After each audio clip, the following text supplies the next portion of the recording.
Hello students, मैं सुधा स्वागत करती हूँ आप सबका आपके अपने चैनल तैयारी ऑनलाइन में। आज हम डिस्कस करने जा रहे हैं worksheet number 53। Worksheet number 53 Hindi का वर्कशीट है और आज हिंदी के वर्कशीट में टॉपिक है अट नहीं रही है कविता की पुनरावृत्ति। और ये वर्कशीट है कक्षा 10 का। अट नहीं रही है कविता की पुनरावृत्ति करने से पहले बच्चों आप यहाँ अपना नाम लिखें और यहाँ आप अपने कक्षा अध्यापक का नाम लिखें। ये वर्कशीट है 9 नवंबर 2020 का। तो बच्चों, इससे पहले भी हमने अट नहीं रही है कविता पढ़ी है जो लिखा गया है सूर्यकांत त्रिपाठी निराला जी के द्वारा। निराला जी छायावादी के कवि हैं और वह छायावादी के तीसरे स्तंभ के रूप में जाने जाते हैं। तो चलिए उनकी कविता अट नहीं रही है पढ़ते हैं।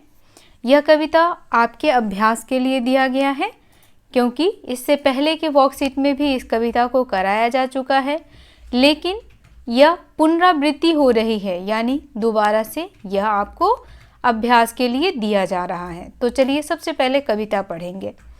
अट नहीं रही है आभा फागुन की तन सट नहीं रही है, कहीं सांस लेते हो घर घर भर देते हो, उड़ने को नभ में तुम पर पर कर देते हो, आँख हटाता हूँ तो हट नहीं रही है, पत्तों से लदी डाल कहीं हरी कहीं लाल, कहीं परी है उड़ में मंद गंध पुष्प माल, पाट पाट शोभाश्री पट नहीं रही है।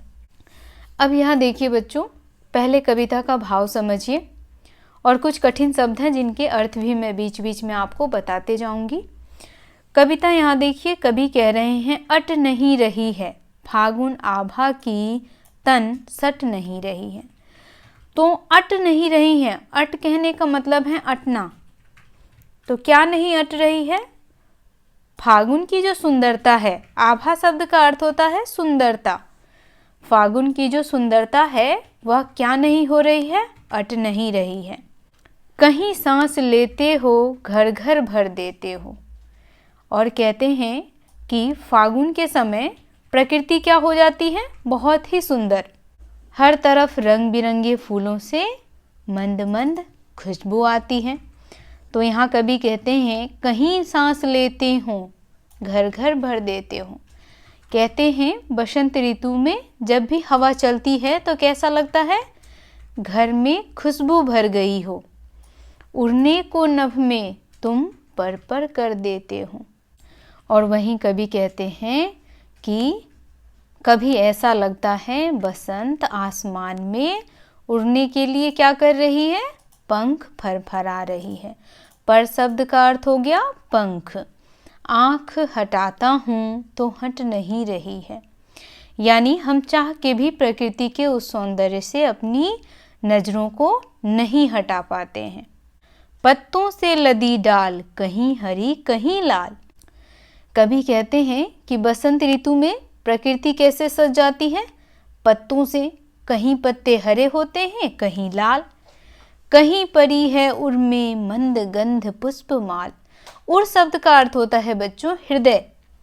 यहाँ कह रहे हैं कहीं परी है उड़ में, यानी तो कवि कहते हैं कि हमारे हृदय में क्या बस गया है? पुष्प मालाओं की सुगंध, पाट पाट शोभा श्री पट नहीं रही है। और इसकी जो शोभा है, इसकी जो सुंदरता है वह क्या नहीं हो रही है? पट नहीं रही है, यानी समा नहीं रही है। तो चलिए अब हम इस कविता के अभ्यास कार्य के महत्वपूर्ण प्रश्नों के उत्तर लिखेंगे। पहला प्रश्न हमारा है, कवि की आँख फागुन की सुंदरता से क्यों नहीं हट रही है? तो बच्चों, कवि की आँख फागुन की सुंदरता से इसलिए नहीं हट रही क्योंकि फागुन की सुंदरता जो होती है वह मन को मोह लेने वाली होती है।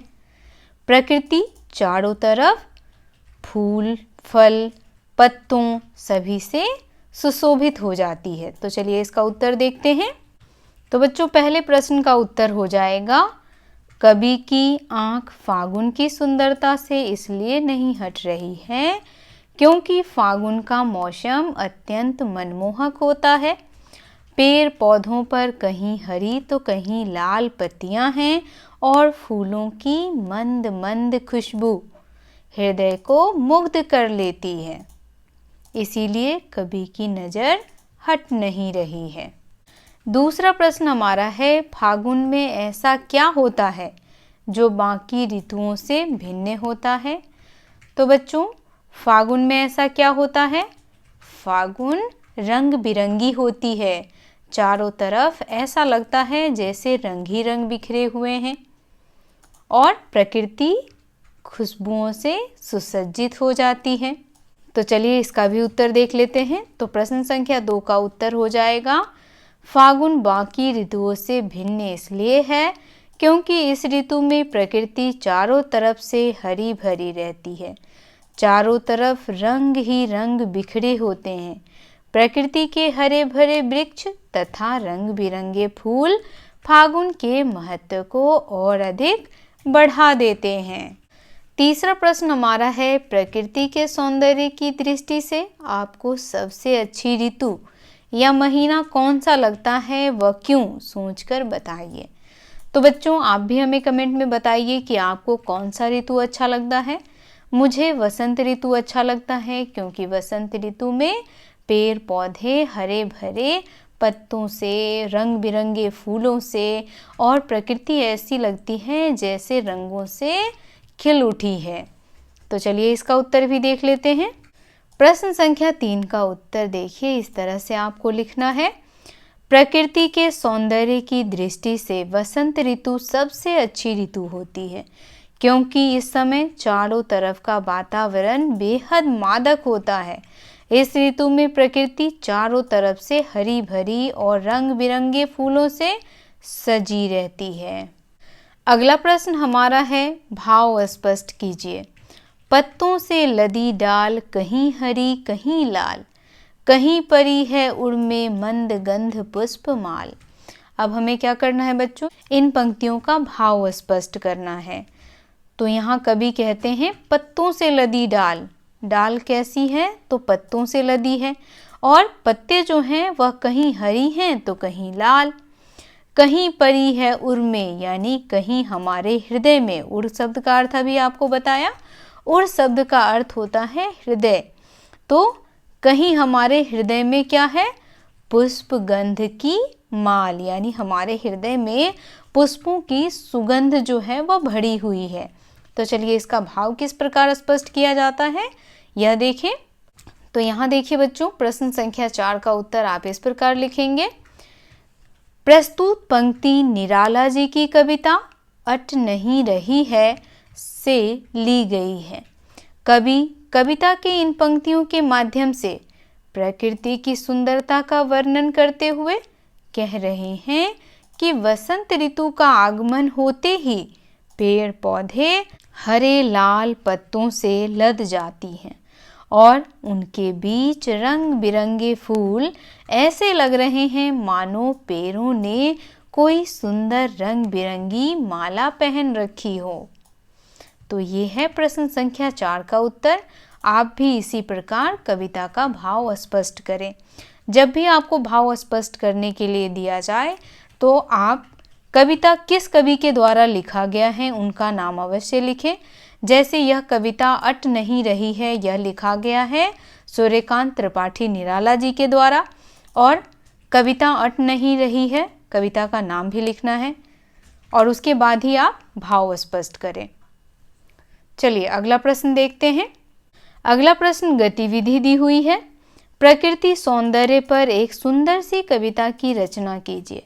इस गतिविधि में आप अपने शिक्षकों व माता पिता की सहायता ले सकते हैं। तो बच्चों, प्रश्न संख्या 5 गतिविधि है, आप इस गतिविधि को स्वयं करें। इसमें आप अपने शिक्षकों की और माता पिता की और अपने बड़े भाई बहन की भी सहायता ले सकते हैं। उनसे सहायता लेकर के एक अच्छी सी कविता लिखिए प्रकृति के सौंदर्य के ऊपर और हमें कमेंट में अवश्य बताएं। तो बच्चों, ये वर्कशीट यहीं समाप्त होता है। वर्कशीट आपको कैसा लगा आप हमें कमेंट में अवश्य बताएं। अगर आप हमारे चैनल पर नए हैं तो चैनल को सब्सक्राइब कर लें, बेल आइकन को दबाएं ताकि सभी नोटिफिकेशन आप तक पहुंचता रहे। वीडियो को लाइक करें और अपने दोस्तों के साथ शेयर करना बिल्कुल ना भूलें। आप हमें इंस्टाग्राम, ट्विटर, फेसबुक और टेलीग्राम पर भी फॉलो कर सकते हैं, लिंक आपको डिस्क्रिप्शन में मिल जाएगा। तो मिलते हैं अगले वर्कशीट के साथ। आप सबका धन्यवाद।